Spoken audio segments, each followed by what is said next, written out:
આમ તો દરેક ઘરોમાં જોવા મળતો હોય છે, પરંતુ શું તમે ક્યારેય વિશાળકાય વૃક્ષ સમાન 15 ફૂટની તુલસી જોઈ છે ખરા? નહીં ને? તો આવો અમે તમને બતાવીએ તુલસીનો વિશાળ છોડ। તુલસીનો છોડ આમ તો દરેક ઘરમાં હોય છે અને તેની ઊંચાઈ 3 ફૂટથી વિશેષ હોતી નથી, પરંતુ ભારત અને પાકિસ્તાનની સરહદ પરના છેવાડાના નારોલી ગામમાં રહેલું તુલસીનું વૃક્ષ જરા હટકે છે।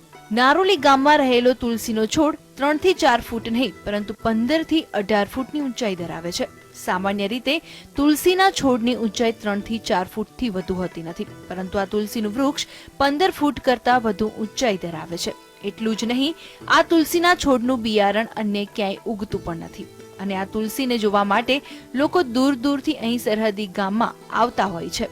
તો વળી શરદી ખાંસી જેવી બીમારી માટે પણ આ તુલસીના પાંદડાનો લોકો ઔષધિ તરીકે પણ ઉપયોગ કરે છે।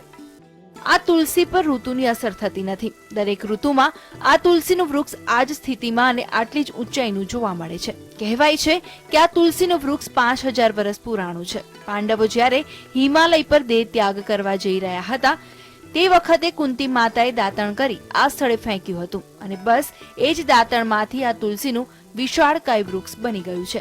આ તુલસી પાસે જ એક નાનકડી ડેરી બનાવવામાં આવી છે, જ્યાં લોકો મોટી સંખ્યામાં દર્શનનો લાભ લેતા હોય છે।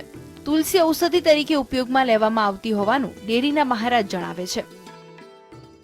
આ તુલસી માજી કુંતાની વાવેલી છે અને એ તુલસી પાંડવ વખતની છે। વૃક્ષ ગામમાં લઈ જવા સારું ખૂબ પ્રયત્ન કરે છે, પણ કોઈને ત્યાં જતું નથી અને આને ફળ પણ આવતા નથી। ખૂબ લોકો પ્રયત્ન કરે છે અને આને કોઈ દાડો કોઈને ઘરે ઉગતી નથી અને આને ફળ આવતા નથી। ભારત પાકિસ્તાનની સરહદ પર નાનકડા નારોલી ગામમાં રહેલા આ તુલસીનું વૃક્ષ વિશેષ છે।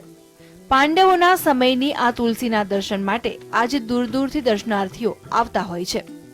દેવરામ મિસ્ત્રી, GSTV, થરાદ।